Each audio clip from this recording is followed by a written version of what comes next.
أمريكا قبل على آخر تزبلتهم أبلات حوحاتنا يقربا سدرا بيتهم إجدا في زامبيرا وانا صحف قدات وصا أمريكا ماركو روبيو أب سمين إثيوبيا كمون أب ملات زوبا زولو سلام صدتان أب حدقات يوم قبل على زبلهم أبلات زبايان حرنت تقراي حوحاتن نيقربا سدرا بيتهم إجدا فيزا كم استنبره أفليتولو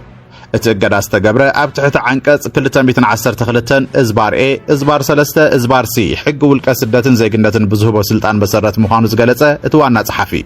اتقد اب ክልል ትግራይ ዘሎ ቅልውላውን መፍታሕ ዝግበር ጻዕሪ اب ዘተዓናቅፉ عنقص መርገጽ ዘለዎም አባላትን ናይ ቀርባ ስድራ ቤትን ሕወሓት ዕላማ ዝገብረ መዃኑ ገሊጹ ሚኒስትር ጉዳያት ወጻ አሜሪካ ኣብዘውጾ መግለጺ اب መንጎ መሪሕነት ሕወሓትን መንግስቲ ኢትዮጵያን እናተጋደለ ዝኸድ ዘሎ ወጥሪ ንሰላም ሰሜን ኢትዮጵያ ዳግማይ ናብ ስጋት ከም ዘውደቆ ጠቂሰሎ بفلاي دما ابز مجمري عمت اب منغو حيلتا صدتا تግራይን ሰራዊት ምክልኻል ኢትዮጵያን ዘጋጠመ ቀጥታው ግጭት ሲዒቡ አንጻራው ሰላም ዘምጻው ለሰላም ፕሪቶሪያ ዝፈታተን መዃኑ አመልክቶሎ አሜሪካ በሰላምን በክብርን ክነብር ምዝደሊ ህዝብ ትግራይ ሓዊሱን መላ ህዝብ ኢትዮጵያ ምድጋፋ ከምትቀጽል ዝገለጸ ዝመግለጺ ኣብቲ ዞባ ሰላምን ምርግጋን ኣብዘናውጹ አካላት ተሓታትነትን ምስፋን ዘለዋ ኩሎም አማራጽታት ከምትጥቀም አፍሊጣላ እዚ ገዳ ቪዛ ዝተነበረሎም ሰመዝ ሕወሓትን ስድራ ቤቶም ግን ኣብዝ መግለጺ በወግዒ ተገለጸን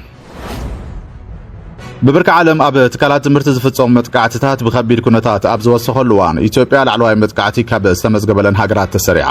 اب ዝሓለፉ ክልተ ዓመታት ውሽጢ اب تكالات ትምርት ላዕለዋይ ቁጽር ዘለዎም መጥቃዕትታት ካብ ዝተመዝገበለን ሃገራት ሓንቲ ኢትዮጵያ ምዃና تكالات ትምርቲ ካብ መጥቃዕትን ምክልኻል ዝሰርሕ ዓለም ለኸ ኪዳን ዘውጽኦ ሓድሽ ጸብጻብ ኣመላኺቱ እቲ ውድብ اب ኣብያተ ትምርቲ ተምሃሮን መምህራንን ዝፍጸም መጥቃዕቲ اب መላዓለም اب ኣሰቃቂ ደረጃ ምብጽሖ ጠንቂቁ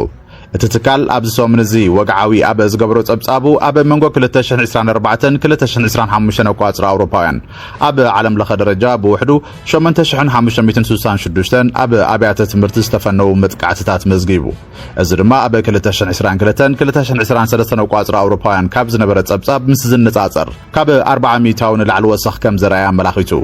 اتتصبصاب نكولومبيا ديمقراطياويت ريبابليك كونغو ايثيوبيا هايتي فلسطين يوكرين اب تحت العل متقعت استمزغبلن هاغرات غيرو صريحونالو اتتصبصاب اب زحلف كلت عامታት ውሽጢ اب 83 هاغرات بزتفصم متقعتታት ካብ 10600 ላዕሊ ተምሃሮ መምህራንን ፕሮፌሰራትን ካልኦት ሰራሕተኛታት ዓውደ ትምህርትን ተቀቲሎም ቆሲሎም ተዓጊቶም ተኣሲሮም ወይ ድማ ብኻለ መንገድ መጥቃዕት በጽሕዎም ክብል ገሊጹ ኣብ ኣብያተ ትምህርቲ ዝፍጸሙ መጥቃዕትታት ክሳብ ሕጂ ዝቐጸሉ ክኾኑን ከለው ኣብ መላ ዓለም ካብ 3000 ንላዕሊ ከምዚኦም ዝበሉ ፍጻመታት ተመዝጊቦም ኣለው ይብል ኣብ ኢትዮጵያ ብፍላይ ኣብ ክልላት ኣምሓራ ኦሮሚያን ትግራይን ዝረአ ዘሎ ግጭት ተበጻሕነት ትምህርቲ ብጽኑዕ ምግዱ ዝቐጸለ ክኸውን ከሎ ቀጻሊ ዘይምርግጋእን ምፍንቃልን መጥቃዕትታትን ናይ ሚልዮናት ህጻናት መስርሕ ትምህርቲ ኣተዓናቂፎም ከም ዘለው ገሊጹ ዓለም ለኸ ኪዳን GCPEA اب 2024 2025 ጸብጻቡ اب ኣብያተ ትምህርቲ ዝተፈጸሙ መጥቃዕትታት ብልዑል ደረጃ ምቕጻሎም ዝገለጸ ክኸውን ከሎ اب መላእ ሃገር ናብ 1 ሚት ዝቐረቡ መጥቃዕትታት ፈልየሎ ይኹን እምበር ክትትልን ጸብጻብ ናይ ምቕራብ መስርሕን ዘለዎ ብድሆታት ዝተፈጸመ ትክክለኛ ቁጽርን ምፍላጥ ኣጸጋም ምዃኑ ጠቂሱ እቲ ውድብ ብተወሳኺ ኣብ ተምሃሮ መምህራንን ሰራሕተኛታት ትምህርትን ዝፍጸሙ ቀጻልነት ዘለዎም መጥቃዕትታት ከምውን ኣብ ላዕለዎት ትካላት ትምህርቲ ዝበጽሑ መጥቃዕትታት መዝጊበሎ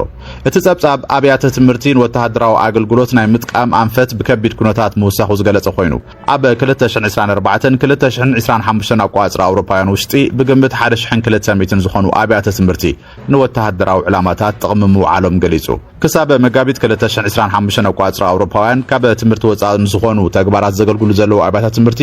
ቁጽሮም ናብ 1527 ክብ ምባሉን ዝበዝሑን ወተሃደራዊ ምንቅስቃሳት ዝወዓሉ ምዃኖም እንጠቂሱ ከም መረዳታ ውድብ ሕብራት መንግስታት ኣብ መጀመርያ 2025 ኣቋጽር ኣውሮፓውያን ካብ 9 ሚልዮን ላዕሊ ህጻናት ካብ ማዕዲ ትምህርቲ ወጻኢ ነይሮም እቲ ዝለዓለ ቁጽሪ ድማ ኣብ ክልላት ኣምሓራ ኦሮሚያን ትግራይን ተመዝጊበሎ ብተወሳኺ ድማ ብግጭት ኣብ ዝተጎዱ ከባቢታት ካብ 9000 ንላዕሊ ኣብያተ ትምህርቲ ከም ዝተዓጸው ወይ ድማ ከም ዝዓነው ወግዓው ገይሩ እቲ ጸብጻብ ንተምሃሮ መምህራንን ሰራሕተኛታት ዓውዲ ትምህርትን ዕላማ ዝገበሩ መጥቃዕትታት እውን መዝጊበሎም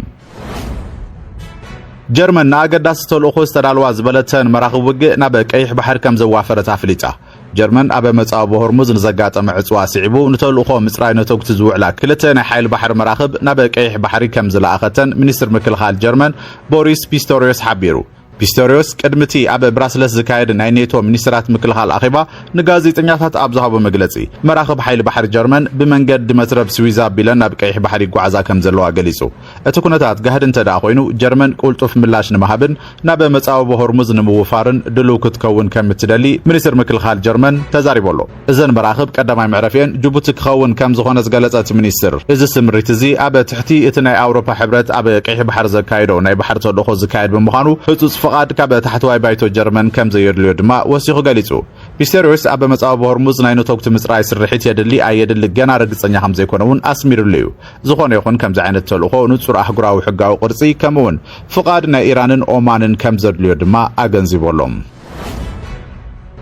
ፕሬዚደንት ኣሜሪካ ዶናልድ ትራምፕ ግብጺ ምስ ኢትዮጵያ ኣብ ጉዳይ ኣብ ግድብ ህዳሴ ዘጋጥማ ዘሎ ምስሕሓብ ቀዳምነት ሂቡ ከም ዝሪኦን ፍትሓዊ ዝኾነ ፍታሕ ክወሃቦ ከም ዝደልን ተዛሪቡ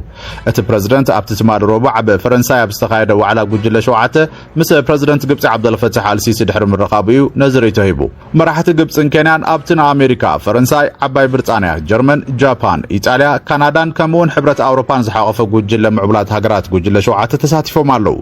ትራምፕ ንጋዜጠኛታት ኣብ ዝሃቦ መግለጺ ኣብ ኢትዮጵያ ዝህነት ዘሎ ኣብ ግድብ ህዳሴ ኢትዮጵያ ንግብጽ ጸገም የስዕብ ከም ዘሎ ገሊጹ ትራምፕ ኣብ ዝተፈላለዩ ኣጋጣምታት ምስ ኢትዮጵያ ኣብ ግድብ ህዳሴ ዘለዎ መርገጽ ዝጻረር ክኸውን ከሎ ንግብጽ ዝድግፍ ርእቶታት ክህብ ተሰሚዑ እዩ ኣብ ወርሒ ጥሪ እቲ ፕሬዚደንት ናብ ግብጻዊ መዘኑ ዓብደልፈታሕ አልሲሲ ኣብ ጽሓፈ ደብዳቤ ብዛዕባ ኣብ ግድብ ህዳሴ ኢትዮጵያ ዝርርብ ክጅመር ድሌት ከም ዘለዎ ገሊጹ ነይሩ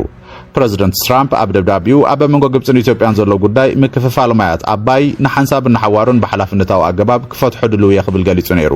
ኢትዮጵያ ኣብቲ ብቐጥታ ናብ ግብጽ ዝተጻሕፈ ደብዳቤ ቅዳሕ ንምቕባል ጥራሕ እዩ ሽማ ተጠቒሱ ሕጂ ፕሬዚደንት ዓብደልፈታሕ አልሲሲን ዶናልድ ትራምፕን ኣብ ፈረንሳይ ኣብ ዝገበርዎ ርክብ ካብ ዝተዘራረብሎም ጉዳያት ድማ እቲ ሓደ ኣብ ግድብ ህዳሴ ኢትዮጵያ እዩ ፕሬዚደንት ግብጺ ኣገዳስነት ጉዳይ ሩባ ኣባይ ንሃገሩ ኣስሚሩሉ ኣሎ ትራምፕ እውን ነቲ ጉዳይ ንምፍታሕ ንዝገብሮ ተገዳስነት ኣመስጊኑ ትራምፕ ንዓብደልፈታሕ አልሲሲ ብምንኣድ ምስ ፕሬዚደንት ግብጺ ብምርኻበይ ክብሪ ስምዓኒ ብምባል ኣብ መላእ ዓለም ዝኽበር ሰብ እዩ ዝምድናና ዱልዱል እዩ ውልቃዊ ዝምድናና ካብ ነዊሕ እዋን ዱልዱል ይኽብል ወሲኹ ገሊጹ